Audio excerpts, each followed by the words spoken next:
this is Aromie here. Welcome back to Degraman. We're here about to envision our bedroom, hopefully. I glare at him questioningly, a reminder of how much you pissed me off. I sigh. He is totally and completely insufferable. By the way, I suggest you don't show anyone your room. If they see it, they'll be able to enter it. And if they can enter it, you might find yourself with a frightening visitor in the middle of the night. So writing on my door doesn't mean you can enter, does it? Seems you're starting to exercise that brain of yours. Excellent.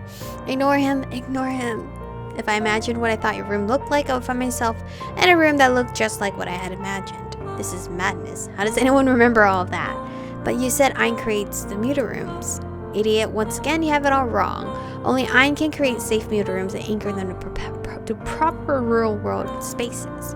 However, all beings who can sense the fourth dimension, also known as quantities, can create muta rooms. But what if you forget a room has air in it or pressure? Even an imbecile like yourself should know the sad fate that awaits a quantity who enters such an ill-conceived space. Anyhow, muta rooms need to be learned well in the company of someone who has already been there. It's simple, really.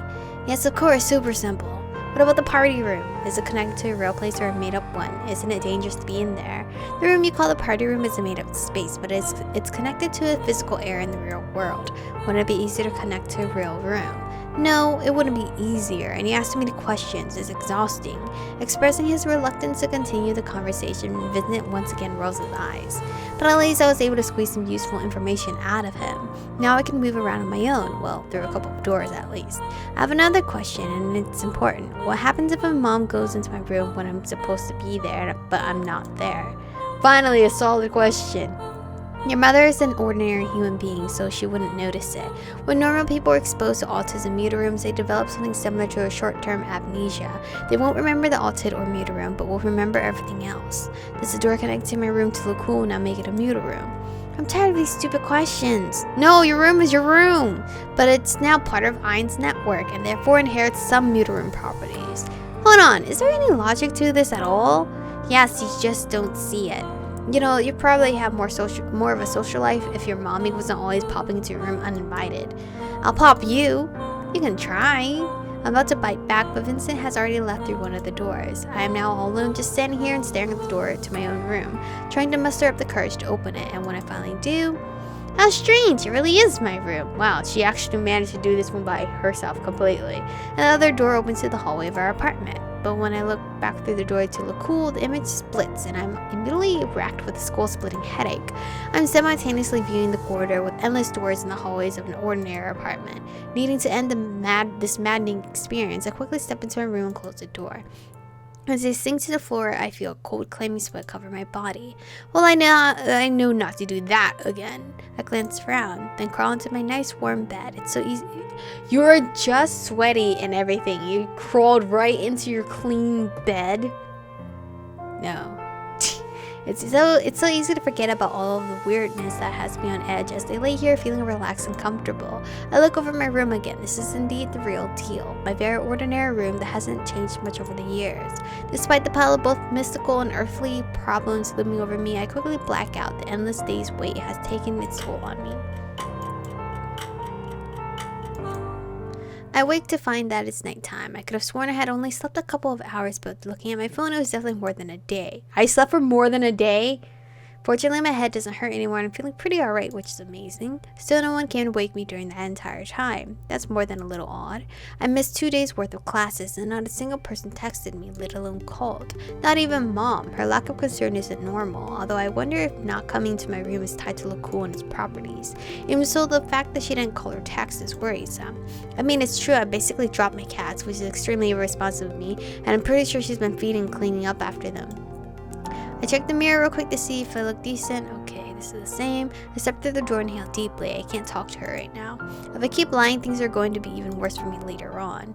Out catching murderers in the night. Hello, Vincent. You look adorable as always, and my girl just decided to walk out on her own, didn't she? Vincent, started I jump. Are you following me? If I don't follow, you'll end up maimed, dismembered, raped, crucified, and okay, that's intense words here. And that's all before you even leave the house. Besides, we haven't even discussed the terms of our partnership. Really, I completely forgot about that, so I'm pretending to be your Genia. Thanks to this darkness, Vincent is unable to see me clearly confused face right now. Don't be so daft, you haven't forgotten anything, you're just suicidal. I ignore his rude comment, which is becoming a habit. But seriously, how did you get here? Are you really following me? Yes, I live close by. He gestures to a pair of binoculars hanging from his belt. It's nothing personal, I just don't want you winding up dead for your own carelessness. And didn't we just talk about respect? Tell me, how can I respect myself when I'm forced to stalk you? Even if my intentions are pure, it doesn't look good. Grab the binoculars, can I grab them? No, I have to get upset. God damn it. Is there some way we can do this without you spying on me? I'm not exactly excited about the prospect. I don't want your death on my conscience, but that's why I need to hang around you. Besides, how else am I supposed to know what to expect from you? How am I to know where I should or shouldn't follow? Was that a hint of desperation in his voice? So for me to be safe, you need to hang around me all the time. Not all the time. You're safe in spaces that Ein has created since they're fully within his control, and you're more or less safe when you're near their doors. Even though Ein can't control the areas outside the doors, he can still sense any approaching danger. Then he can either send someone to help or come himself, or in extreme cases take advantage of Basti. But the Altids shouldn't even think about touching you if you're near one of the doors. They're not that dumb. That doesn't sound so bad. It's not. Strange, is Amir or is Vincent acting a little nicer to me?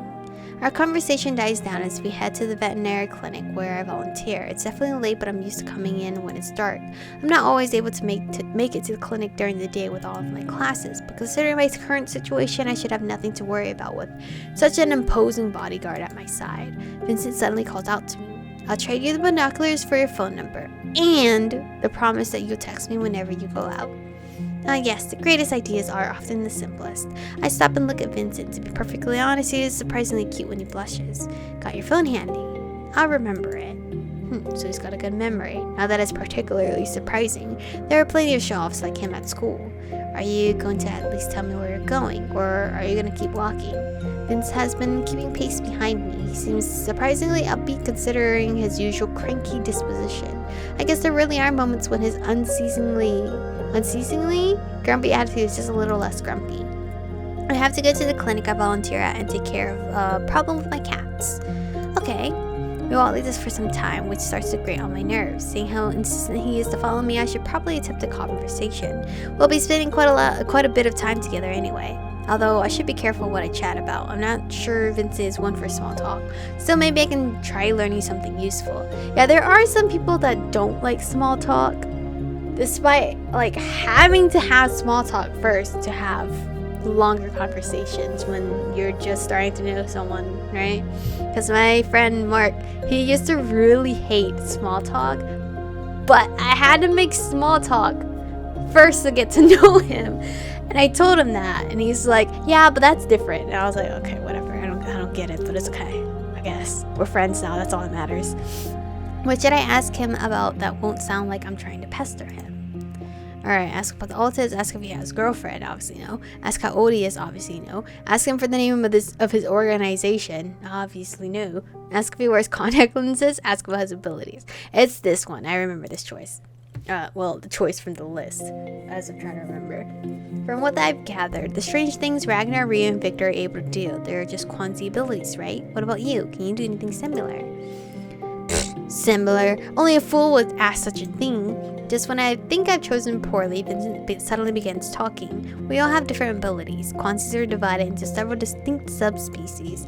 I'm a Kamba, a martial type of Quanzi, and as a Kamba, well, not to brag, but I can take out Altids pretty easily. Watch this. Vincent picks up a stick lying next to a tree and quickly swings it back and forth for a brief moment, which causes all the leaves to fall off the bushes that surround us, not just the closest ones either, but those several feet out as well. Thank Newton no one was around to see that. Fortunately, it's too late in the evening for dog walkers and mothers to be out strolling their babies. Did you do that? Yes. I thought you could only use your abilities in the muta rooms. Well, for the most part. Out in the regular world, our strength is greatly diminished, sometimes in strange and unusual ways. As for myself, only the strength of my ability is affected. I can still fight out here, but you should see what I can do in a muta room. He's so excited, it's so cute. He's so excited to talk about his powers. Vince begins to enthusiastically explain battle tactics, hand-to-hand combat techniques, and the effective use of melee weapons. At first I wanted to become a lightsaber, but then I realized I wouldn't be able to handle the full potential of one. I'm just too graceful, which is annoying. Vincent, graceful. I have an idea. I look at him and hold my hand up to obscure his forehead and his eyebrows. What I see is enlightening. He really is incredibly elegant. His delicate features. Oh, such a cute, soft tune. So cute. A fragile physique are complemented well by his smooth, graceful movements. Even his clothes are fabulously stylish. Alright, now what if I add the eyebrows back? As soon as I remove my hand, my attention is once again immediately transfixed on his dark, bushy brows, and Vincent's face now appears just a tad bit evil. Noticing my antics, he interrupts his story about wanting to be a tank, or was it an APC, and how much of a failure it was. Wait a minute, what do you have against my eyebrows? If you think they're so horrible, then don't look at them. They're not horrible. I try to find the right words that won't sour Vincent's mood. They're cute. That's the choice that they want us to say. If it weren't for those big brows, Vincent's face would be way too pretty. They give him a unique charm. Looking at them again, I say, they're actually really cute. Oh, he's blushing! We love a blushing Vincent. What? Cute? Cute? It would have been better if you said you'd never seen anything uglier in your entire life. Vincent quickly loses interest in me, and we can continue walking in silence until we reach a subway. Don't tell me we're taking the train. We have to. It's only a couple of stops and it's late, so there won't be much of a crowd. I flush, remembering what happened the last time we were in the subway. When we enter a car, I decide to ask the question that's been lingering on my mind. Why don't you like public transportation? Because it's dirty? I try to keep close to Vincent, but not too close. Leaning towards me, he quietly says, notice how they're staring at me? I cast a discreet glance around the train car and suddenly realized how completely removed Vincent is from ordinary people. Here in the subway, the distinction between humans and quantities are striking. Even with his eye-catching brows, Vincent is unrealistically perfect. But it's not just about beauty. There are plenty of stunningly beautiful people in my classes, and all of them have little flaws that make them human, as in on the nose, exaggerated laugh lines, or even just a tuft of hair sticking out of place. Yet the man standing beside me has clearly never experienced the wonders of cosmetology. Vincent is quite simply perfect. It's obvious that everyone around us is staring at said perfection. But Vincent is undoubtedly unhappy with the excessive attention and seems overcome with some kind of emotion. Irritation. Vulnerability? Vulnerability is the option they want us to choose.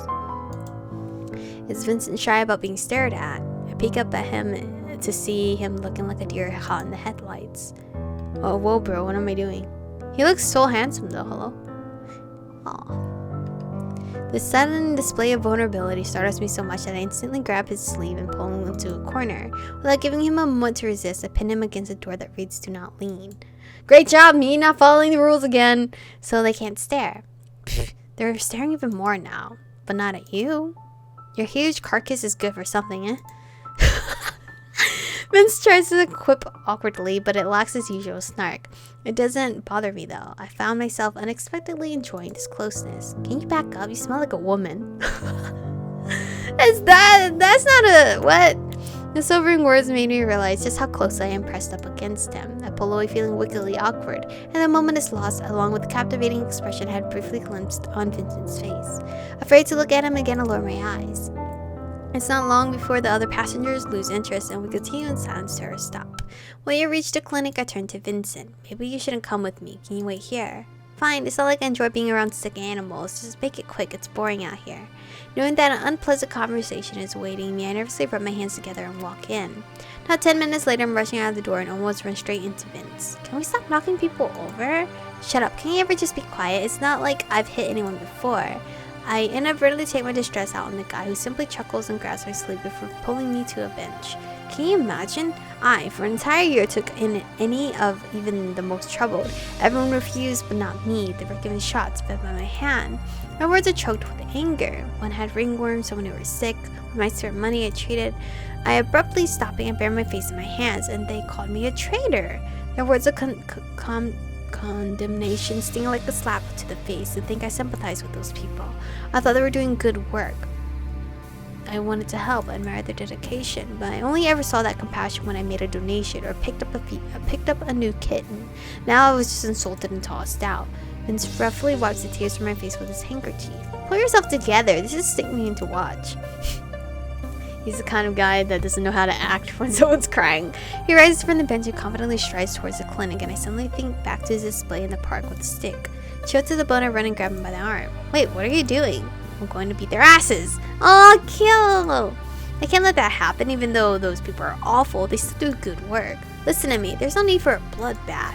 They deserve it. What, you're about to kill them? No. I thought you were just gonna... They already just kick their asses. Don't actually kill them. That's way too much. But this is where we're going to end today's episode off. I'm still very much enjoying Vincent's route. He's quite adorable. Don't know if he's stealing my heart yet, though. But anyway, thank you guys for watching today's episode. Stay beautiful, and I'll see you guys in the next one.